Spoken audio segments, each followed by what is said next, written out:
a homeless shelter.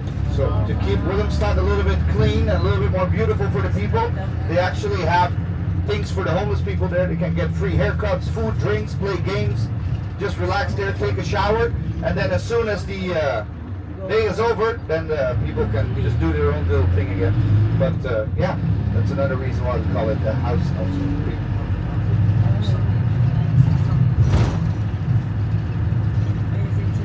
Now most buildings did find a new owner.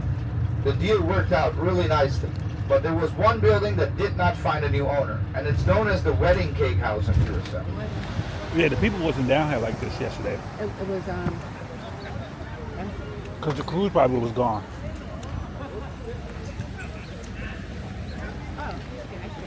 Cause no, mommy, not on that bus.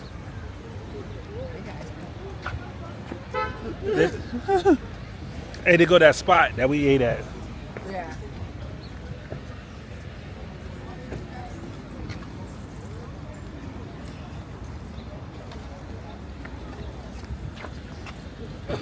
Mom Dukes.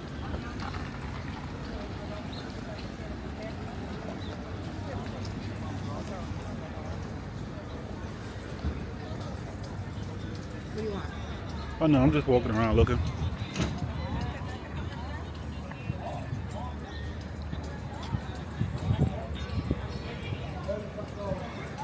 That's because the people wasn't here. That's why you were salty. No, mommy. Oh. The fuck? When did I care about what people I know, where people that's at? what you said.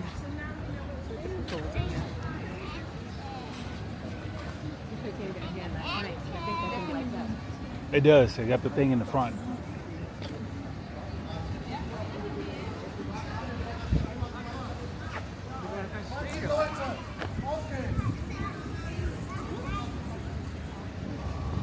They're about to fight.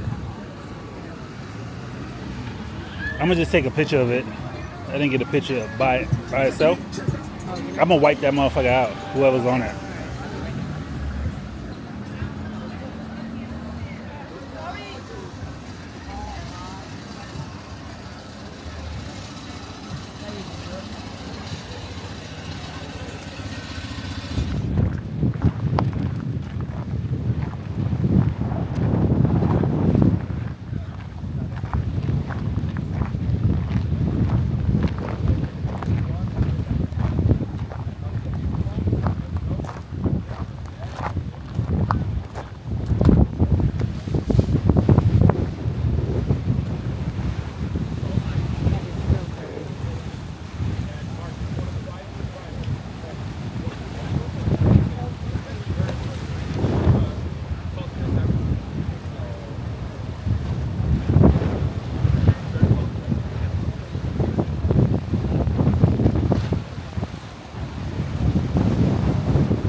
That's why there's no water splashing beneath us.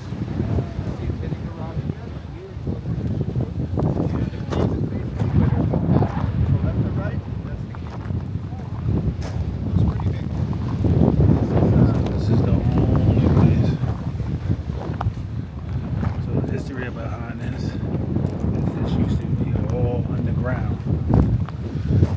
Due to global warming and other issues that hit this country, the water has gotten lower on this side. So all of this used to be underneath the water. So now you can see it. Eventually, all of those, if we continue to not do our job, will be underwater. So check it out. And then, if you look, you got that one peak mountain in the back. That's the only mountain that is a legitimate mountain here in Curaçao. Check it out. nice good day here.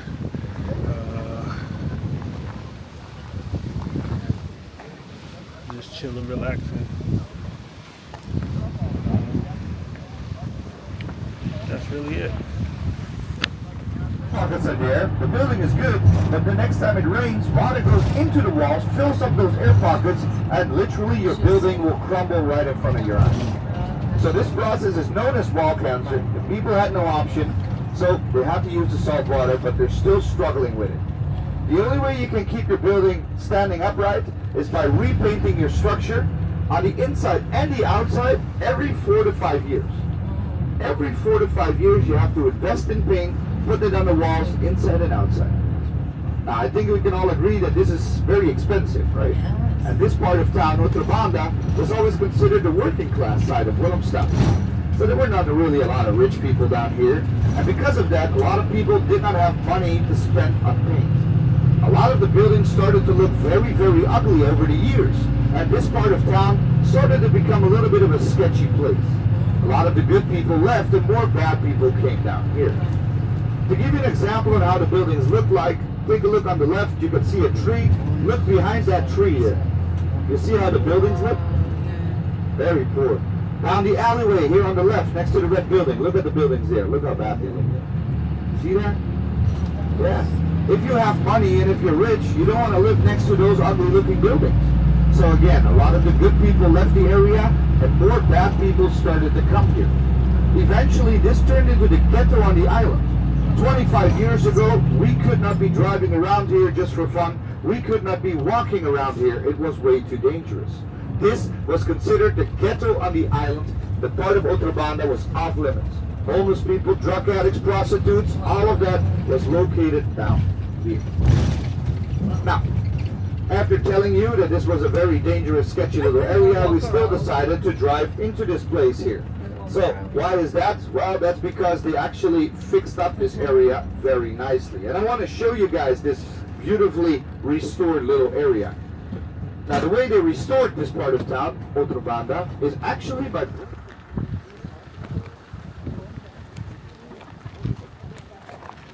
That sign there shows the little apple, the green one. They're about this big. I am a jerk. Mommy still cleans up after me.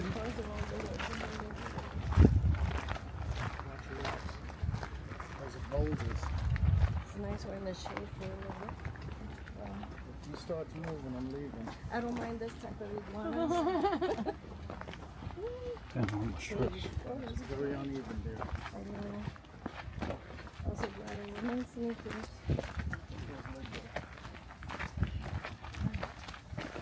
I have to get insoles inside of them too. Oh, look at these the forest. It looks like the moon kind of. How many people feel they head out that way? Come on. This is a park. High ground.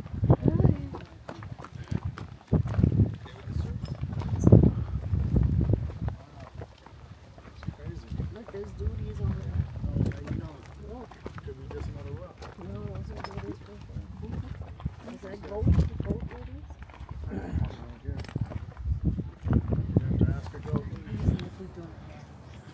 Yep. Granddaughter. A great grand. Yeah, great. That's our mother.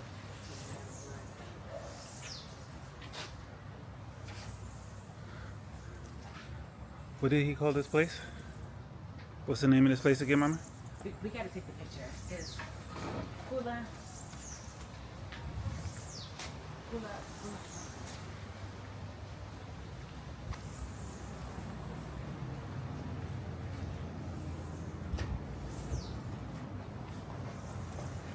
Oh, he got his wing out.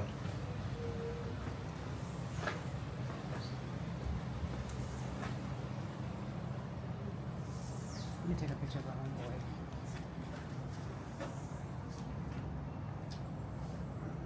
Let me take a picture. It's like this. Why are you looking at his wing, Mama? I'm trying to get the look.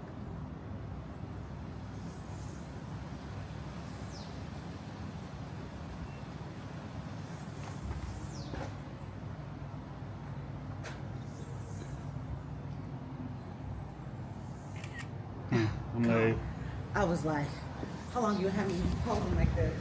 I'm gonna let everybody know. Be careful.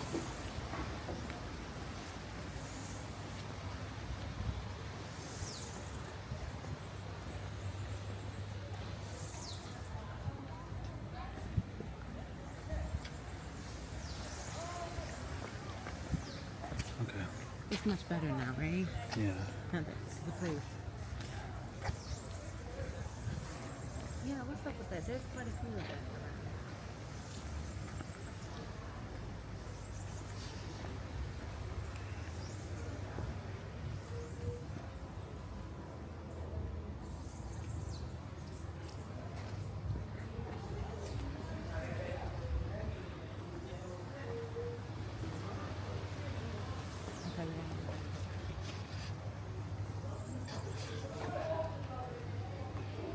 How you gonna just leave me?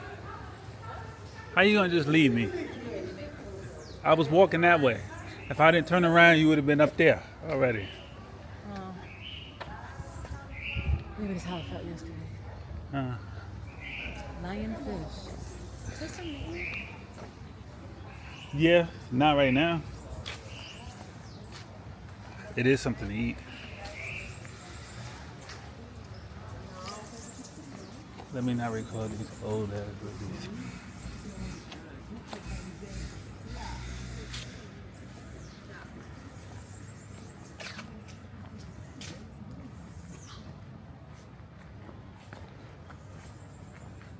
This is pretty. It is. Why you walking so fast, man? Good morning. How you doing? Good morning.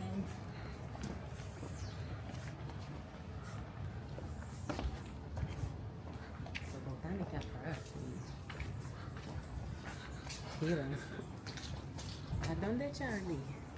Dundee Charlie. Where? Where's Charlie? Yeah. Yeah. Oh, look at that lady with her boobs on. What?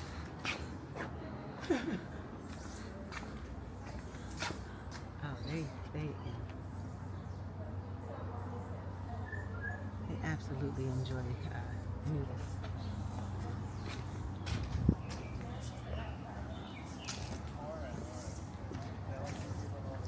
What's the thing to scan? Oh, he said it was towards the front. Or did I have the front?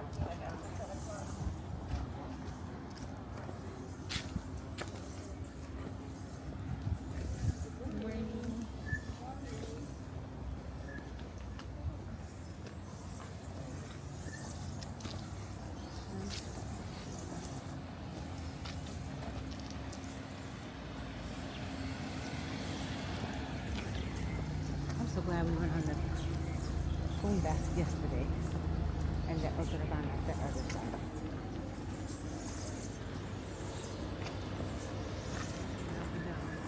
These are very old. They date from around the 1700s. They're actually protected on the UNESCO World Heritage List, so that means we're not allowed to change them. But trust me when I tell you, we don't want to change the buildings. Because if we decide to change even one of the colors, we have two very big problems on our hands. Problem number one is that we have to order all of our souvenirs new from China again, so that's one. And problem number two is that we have to order new license plates for all the vehicles. Now it's a Saturday and that means there's not many cars parked here, but for the few cars that are here, try to look at the license plate. At the bottom of it, you can see those beautiful, beautiful buildings there. You can see them printed on our plates, like at the Jeep, for example, on the right. You can see that. Was he taking a picture of his boat? License plate. I got the picture of them buildings. Mine is bigger, don't worry. And for those of you on the left, look at the license plates here, you can see it. So those are the beautiful buildings there, so those will always be the same. And I'm sorry the bridge was blocking the view a little bit, but even if you're back in 10 years, those things will look exactly the same, so don't worry about that. So very beautiful buildings. Now we also have the swinging old lady bridge, two very iconic sites for the island. Now, two very iconic sites, but there's another thing that everyone remembers after their visit to the island of Curacao, and that is the tallest bridge in the Caribbean. So if you look here on the right side, you can see, you can see the tall bridge structure here, known as the Queen Juliana Bridge. The Queen Juliana Bridge is one of the tallest bridges in the Caribbean, like I said. She's about 180 feet or about 65 meters above sea level. The reason why she's so tall is because ships then can go underneath it to go in and out of the harbor. Makes sense. Yes. But this structure was built in 1974 out of steel. The original one was built in 1968 out of concrete. But where is the concrete one? Well, it's not here anymore because it completely collapsed right before they wanted to open it. It's actually very sad, and yeah, 9 people lost their lives that day. I don't know how many people there's in the bar and nightlife district on Curacao as well. When the students were here to party, why can't we party here, right? So we actually started to come down here, and this is now the bar and nightlife district on the island.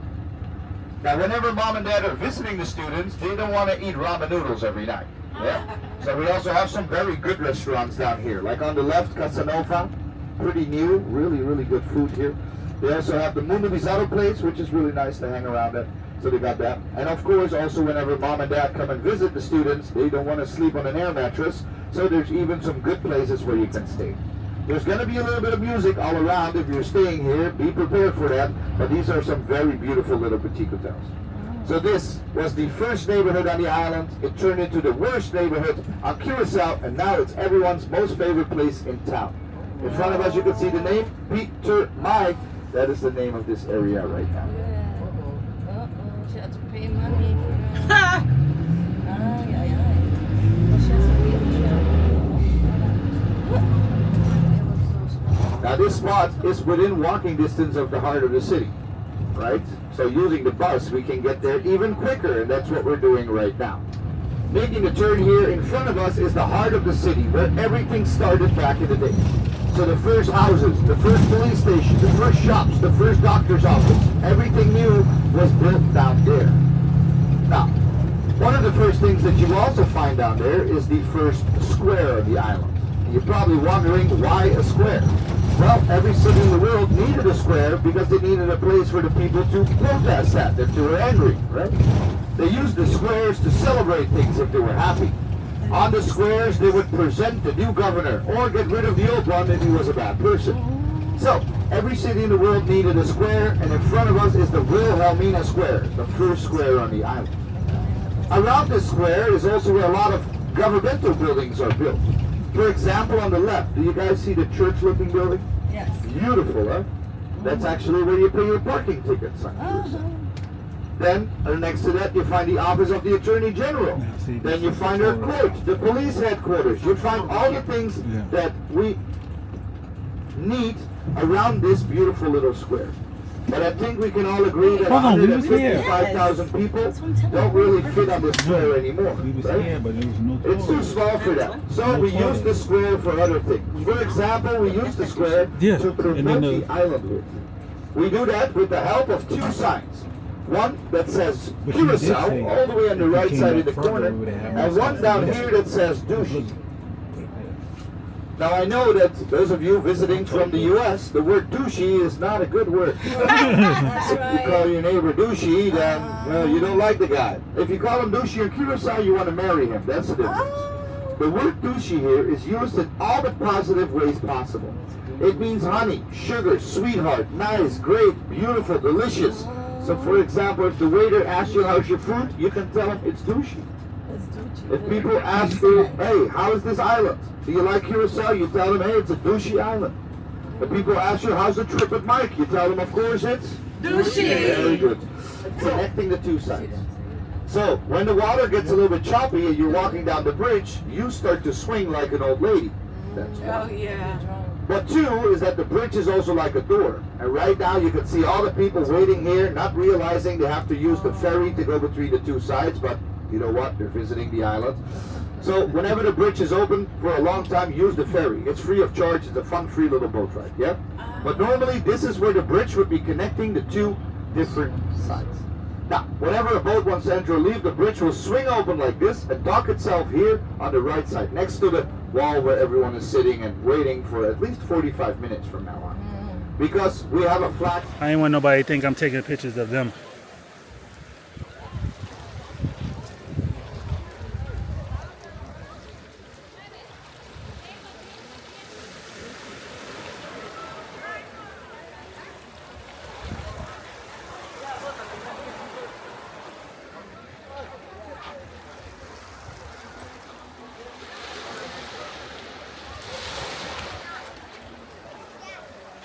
I'm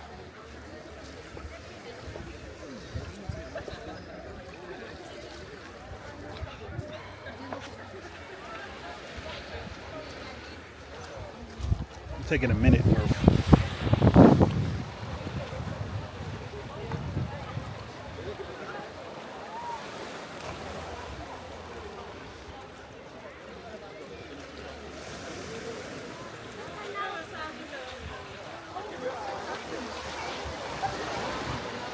Like the one on the left. This is the art gallery of local artist Francis Lee. Now, besides that beautifully decorated building, a lot of other houses and buildings are down here. Again, they could not really start a farm in this area.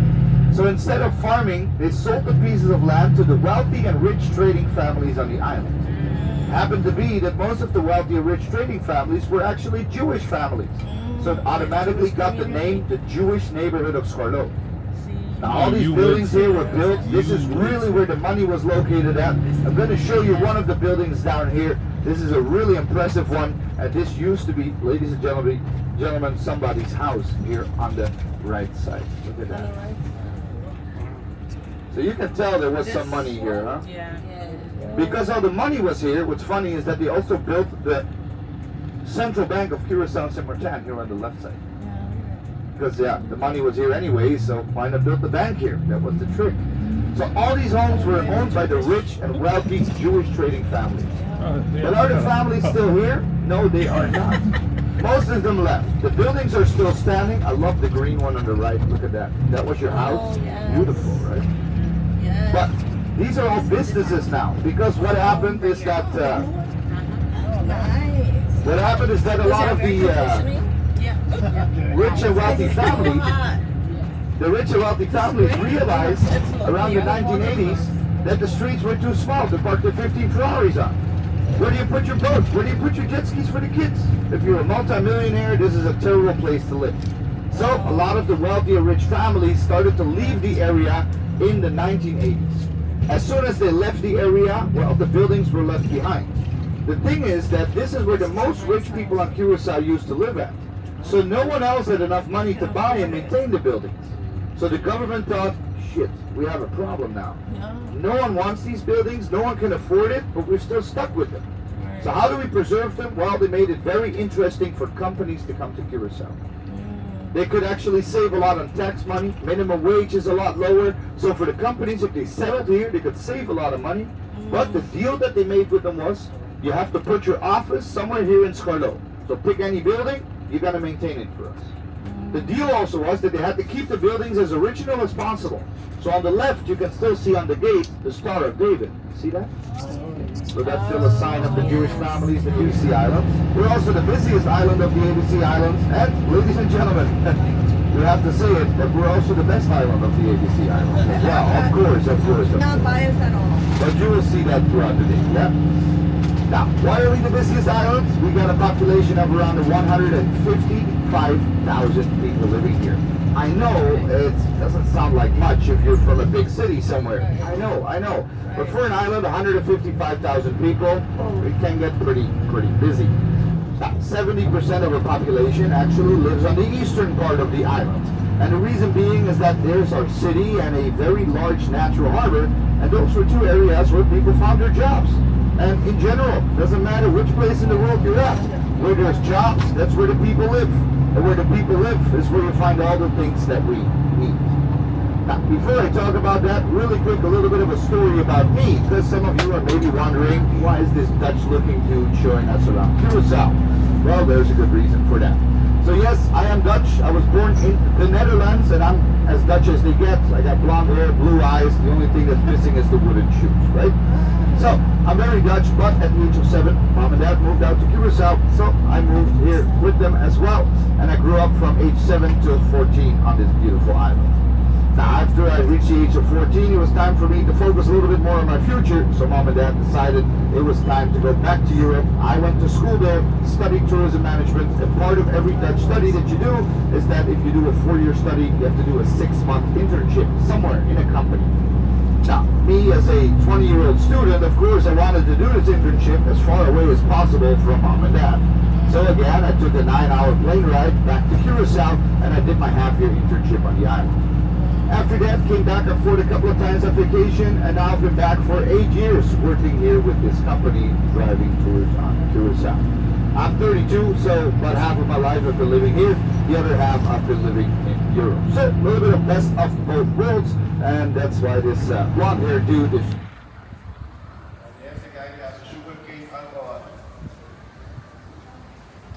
And the hats that it won't put everything, the spice and everything inside. Just when you put it in the machine, this machine is called, they're still working. This machine is still working. It takes 17 to 19 days inside. Yes. From me, and when it's ready, it comes like so outside. And now I'll show you something that if you come here and everything again, you see the fruit. Here's why the fruit.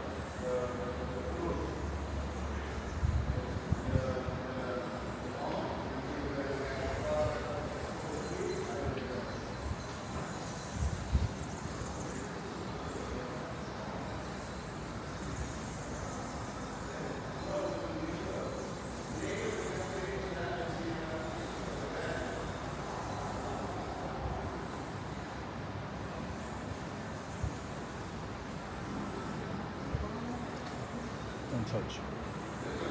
This is the